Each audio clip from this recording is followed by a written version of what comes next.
Here we go again. No, not again.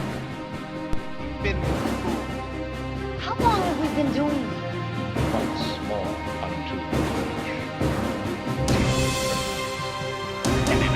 Until we're both dead.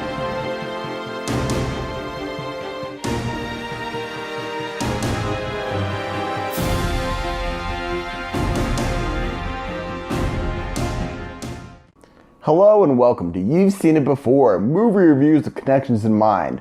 Wonder Woman stars Gal Gadot as the titular hero, as well as alongside Chris Pine, and is directed by Patty Jenkins.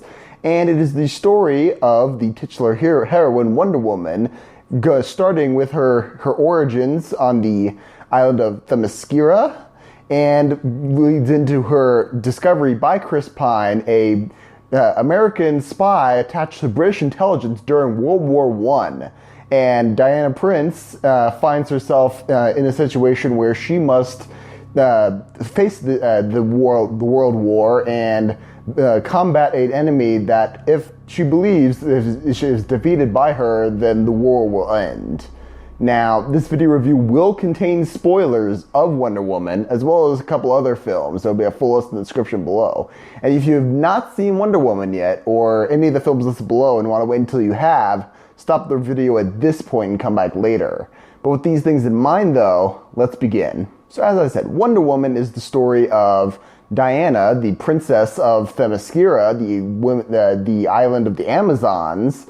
And she grows up not knowing her true strength, and she's discovered when a plane crashes off the shores of her island, and it brings the German forces to her island. The World War I, the war to end all wars, to her island. Chaos ensues, and she finds out that there's a war going on that has killed millions of people, innocents included.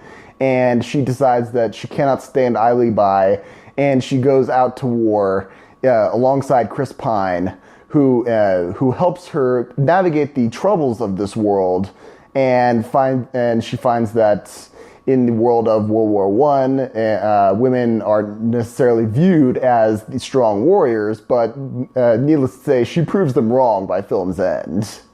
Now, there's some obvious parallels to the Wonder Woman shares with other films that have come before it. So let's start with the obvious ones and go from there. Now, the most obvious parallel ties into the shirt I'm wearing, which is this film shares a lot of things in common with Captain America, the First Avenger. Now, there's some comparisons here that maybe aren't necessarily fair, but it's undeniable that both of these films take place in a period set piece where the title hero or heroine is introduced during a world war, and their coming of age story is shaped by that world war. In this case, Wonder Woman's case is World War I, whereas Captain America's World War II. Though in the comics, Wonder Woman's origin story did take place during World War II, so interesting fact there. Both these films also feature a Wonder Woman recruit, or Captain America, the title hero, recruiting a team of people from multiple nationalities from their respective time periods in order to battle their respective enemies. Both in this case, both cases it's the Germans, but also, both these films feature a German scientist who is under the control of a higher, more nefarious power, and it's up to the title hero in order to stop them from unleashing advanced weapons on the soldiers.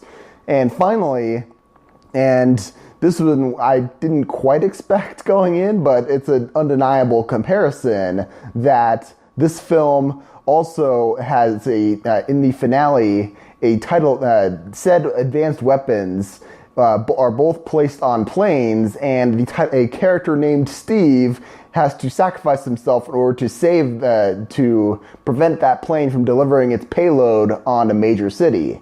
In Wonder Woman's case, it's Steve Trevors, played by Chris Pine, detonating the plane and killing himself with the poison gas on board in order to prevent it from reaching London, which was his intended target. And of course, in Captain America: The First Avenger, we see that Steve Rogers, who happens to be the title hero, ends up crashing I believe it's the Valkyrie, was the name of the plane, into the ice of the Arctic in order to prevent it from reaching its target of New York. Now, does this mean that Wonder Woman is essentially a carbon copy of Captain America: The First Avenger? I would say no, but these are definitely some similarities that you can't deny that Wonder Woman shares with Captain America: The First Avenger. Keeping with the theme of Marvel franchises, one could also point towards the TV series Agent Carter and her character as being influences on the film of Wonder Woman. In the case of Agent Carter, we see that the series revolves around a strong female hero, and she lives in a world where women aren't viewed as strong hero types. And they're kind of relegated to menial labor. And it's, of course, Agent Carter was set during the late 40s, early 50s. And, of course, the main thrust of her character arc is her proving that women can be strong warriors and her kicking butt. And more importantly, there's an interesting similarity within Agent Carter and Wonder Woman, with both of these in the films feature a female character who is relegated to a service position, who admires the title heroine for her bravery and is inspired by it. In Wonder Woman, it's the secretary of Steve Trevor's, who I believe was Etta something. I can't remember that off the top of my head. But she's often inspired by Wonder Woman's mannerisms and her warrior spirit. She had said so a couple of times throughout the film. And in Agent Carter's case, I honestly can't remember the name of this character off the top of my head. I'll have to rewatch the series of Agent Carter. But in her case, it was a switchboard operator which those tasks were mainly delegated towards women at that time, and this character is often inspired by Agent Carter's prowess in the field. Once again, keeping with Marvel parallels here, there's another similarity between Wonder Woman and Thor, actually. Thor also features a title hero driven from ancient mythology who is brought into modern times and has trouble accustoming themselves to modern customs. In Thor's case, of course, that was modern day, I guess, 2010, I believe. And then he's developed from Norse legend, whereas Wonder Woman is derived from ancient Greek mythology, and she gets brought into the time of World War I Europe, and she has to deal with those customs and deals with them in one way or another. Finally, though more of a tenuous connection, but still kind of interesting movie connection with a recent release. There's one sequence in Wonder Woman where it's been shown in the trailers with Wonder Woman stepping out onto the ladder in full costume into no man's land and facing the German onslaught. But after that scene, she achieves the breakthrough of the trenches, and then they proceed to the village of Veld, I believe, and she proceeds to help liberate that village from German occupation. But there's also the character of Charlie, who I believe is Scottish, a Scottish sniper on Wonder Woman's team, though it can be argued that she really didn't need a team that kind of coalesced around her. And his character at one point is tasked with taking out a German sniper in the bell tower of a church, but he has shown to be having a feeling of hesitation during the scene, and it's up to Wonder Woman to have to step up and take down this sniper. Now, this is very similar, actually, in a couple of interesting ways to the recent release of The Magnificent Seven, whereas that film also has a sniper character who we don't necessarily know a lot about his backstory, but we know that he's reluctant to take the shots when he has them in his sights. And of course, that film also revolves around the liberating of a village from an from an oppressive force. Which, even though Wonder Woman only has that one scene that mirrors it, still it's an interesting movie connection there. So there you have it. Those are the main points of connection with Wonder Woman. But of course, the main point of contention is the comparison between Wonder Woman and Captain America: The First Avenger. Now, of course, the question now stands is there an equal comparison of quality between these two films? And does that necessarily drag Wonder Woman down? I would say no. I would say this is a better film than Captain America: The First Avenger, even though they kind of walk the same plot points. Whereas Captain America was an important film to have at that time in order to set up the eventual movie of the Avengers and to set up Steve Rogers' character arc in future installments. Wonder Woman actually, I feel like, does a better job of showing a much fuller and more rewarding character arc and emotional development of her character throughout the course of the film. Whereas Captain America, he's not very naive, as naive as Diana is throughout her film. But that sense of naivete that Diana has and then eventually loses and becomes a hardened warrior by the end of the film is a more rewarding character arc rather than Steve Rogers' arc in First Avenger, where he kind of gets frozen, and of course he wakes up in modern day times, not more or less being the same guy that he was before, which kind of plays into what his character does in the Avengers. But going on, I would say that this sets up very nicely Diana's character and adds to her backstory very well from what we saw in Batman vs. Superman: Dawn of Justice, where we actually saw what she became, but now we get to go back and see how she became what she was, and I feel like that's a much more rewarding experience.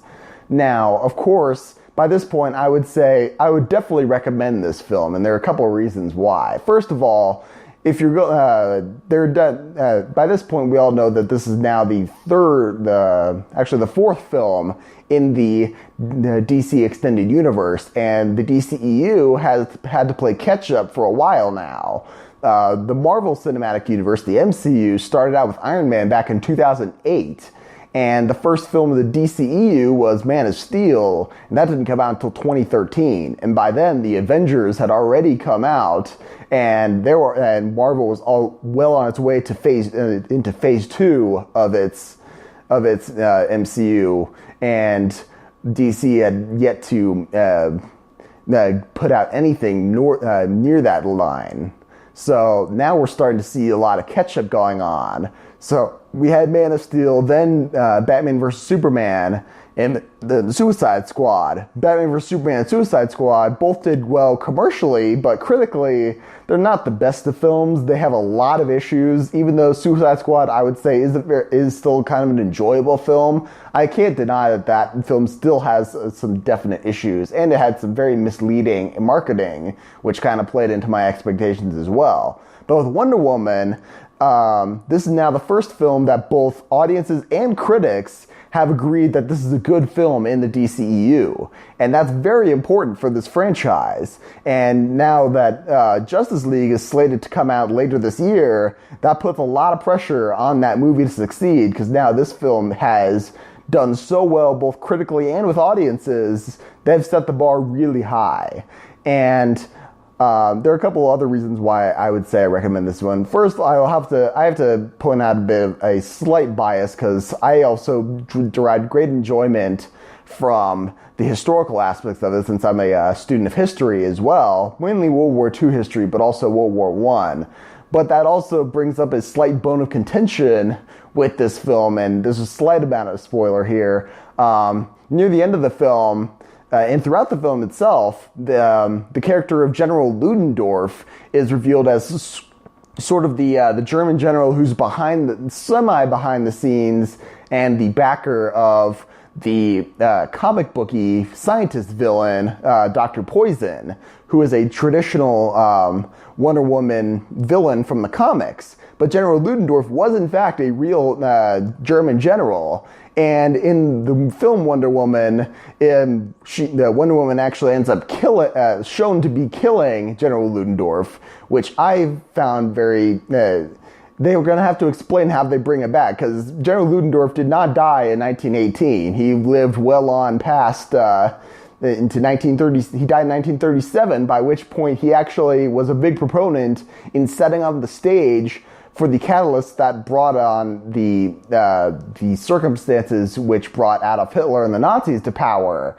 So since we saw that Batman vs Superman, at least the circumstances of that universe's present day in 2016 plays out generally the way that modern history played out, meaning there was a World War II. They're going to have to explain, if Ludendorff's not there, what scenario came about that World War II and then it happened. So that's a minor bone of contention. That doesn't take away from the enjoyment of the film, but still, it's kind of a bone of contention with me personally as a historian. It's like, you're gonna have to explain that one in future installments, because he's kind of an important player. But on the whole, I would say this film is definitely worth seeing. I know that in certain cases, you get a film that's very hyped up, and you gotta wonder, well, is it really a great film, or is it typing up so much and then you're only going to be let down by the final product?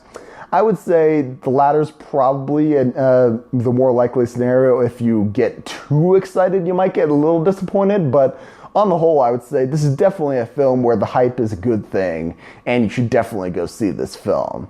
So there you have it. There's my review of Wonder Woman. Thank you all for watching. I appreciate whatever audience I get.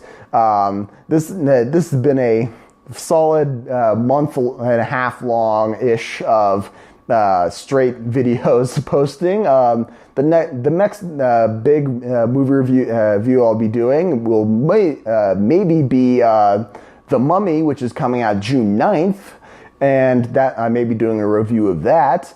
Or if not, there may be some trendsetter or retro You've Seen It Before reviews before the release of Spider-Man Homecoming, which is coming out in the beginning of July. But until then, yeah, check out my social media accounts down below, as well as my written review of Wonder Woman on IMDb. I'll put the links down below. And as always, like, share, and subscribe. And just remember, there's nothing new under the sun. And yes, you have seen it before. So until next time, thank you for watching.